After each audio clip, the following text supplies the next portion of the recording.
Hello and welcome to The Lucky Roll, an eclectic channel for eclectic games. And today's sneaky little quickie is Firefly the Game's expansion, Pirates and Bounty Hunters. Now this is a nice little expansion that focuses solely on bringing a PvP element to the actual Firefly game. So there have been some complaints about the game that it's a bit too kind of solitaire, that player interaction is minimal. This is an expansion pack that actually addresses that in a very big way. Now you get a lot with this expansion. You get 30 supply cards, 25 piracy job cards, 20 bounty cards, 4 setup cards, 3 story cards, 2 ship cards, 2 new ship models, 41 tokens, and the lovely rulebook that you see here in front of me. Now the rulebook is quite expensive. There's a lot to it. It expands the verse. You have a new aspect called boarding tests, where essentially you can either talk your way on board a ship or you can hack into a ship to get in. There's also showdowns where you're fighting the other crew. There's new gear in the actual supply decks that are basically designed specifically for showdowns. There's a whole section here on the new piracy jobs, at least 4 pages of an instruction on that. There's also a new game core mechanic called bounty hunting. Now you can hunt specific characters in the game, but there's also here in the back cortex alerts where you can hunt or bounty hunt types of characters. So the 2 types of characters you hunt would be, say, scrappers and bandits, and you can hand them in for a bounty. Now there's also a new profession in the game, which is a lawman. So all lawmen work for free. They have a $0 hiring cost and are not paid a cut from jobs. So these would be great characters to have in your crew. However, they do obey the law, so they will never work an illegal job. So if you're working an illegal job, all lawmen stay on board the ship. And they also enforce the law. So all lawmen have a bounty bonus, which is paid when a bound fugitive is successfully delivered to the drop-off location. So if you have more than 1 lawman in your crew, their bonuses are cumulative. So if you have 3 lawmen and they have a $500 bonus each, well, that's a nice $1,500 bonus you have for that particular bounty. Now we have the usual amount of tokens, double-sided of course, all New Haven tokens, fuel, parts, all that good stuff, warrants and goals. We also have the 2 new ships. Now this one is the Interceptor, which is a nice fast little ship. It has a main drive core of 8 as far as I believe. It also has 2 upgrade slots, so you can't upgrade it that much. And in the cargo hold, there's only space for 4 items. So only 4 contraband, fuel, parts, anything like that. However, from what I understand, this is a ship that does not need fuel to burn, so it does make up for it that way. It only has a crew of 4, and because it's an interloper, it may re-roll tech boarding specs. So if you run a boarding test and it doesn't go your way, you actually have a second chance. And yes, this is what I was referring to earlier, optimal spec. Each currently installed ship upgrade reduces the Interceptor's drive core range by 1. Now from what I understand, this has a speed of 8. So if you add an upgrade, it's a speed of 7 from then on. If you add another upgrade, it's a speed of 6 from then on. So if you do pick an upgrade, it better be worth it. It has a very low price though of $7,500. And this, of course, is the SS Waldron, which is the polar opposite to this. This is a very slow ship. It only has a main speed of 4.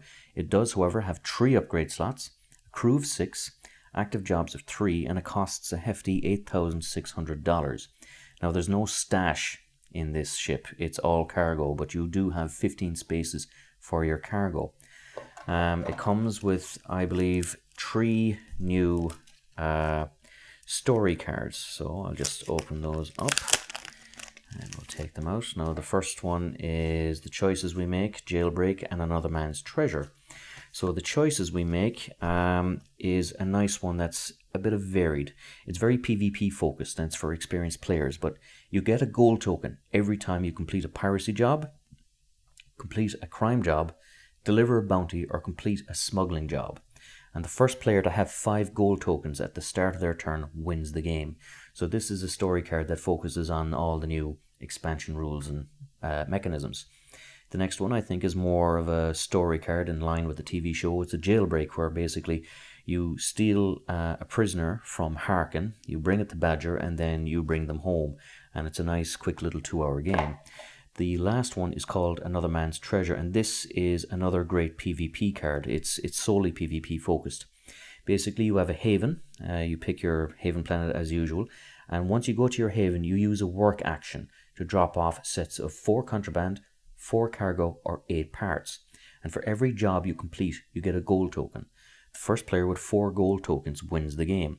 However, if you're close to having 3 gold tokens, I'm obviously going to come over and try and steal either your cargo, your contraband, or your parts off you to stop you doing that. So I think this would be a very fun game to have.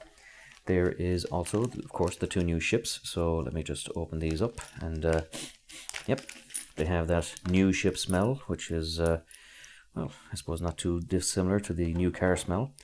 We have the Interceptor, which I have to say is a pretty ugly color. It looks more like a kind of a snot green color. It looks like you could pick it from your nose. And the nice dark red of the Waldron. I'll just put them here. That's the Waldron, which actually, if you look at it from this angle, looks like the land speeder from Star Wars. Obviously it's not, because it's that's just that particular angle, but it's got 2 nice big huge cargo containers there in the front.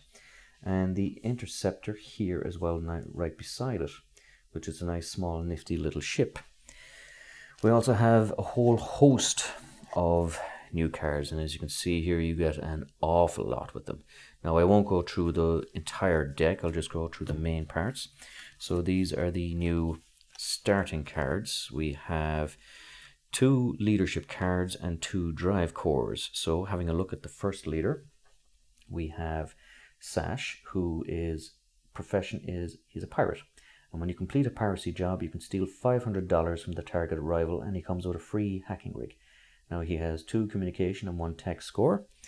You also have Jubal Early, who is from the movie and was actually a great character. If you haven't seen this TV series or the movies, I strongly urge you to do so. You can actually pick the box set up quite cheap, and it's well worth it. He, of course, is a bounty hunter, and he has a special bonus when it comes to showdowns, that he gets an extra 2 guns, and he can carry 2 gear, and of course he's a jack of all trades with guns, tech and communications, and he's a natural pilot as well.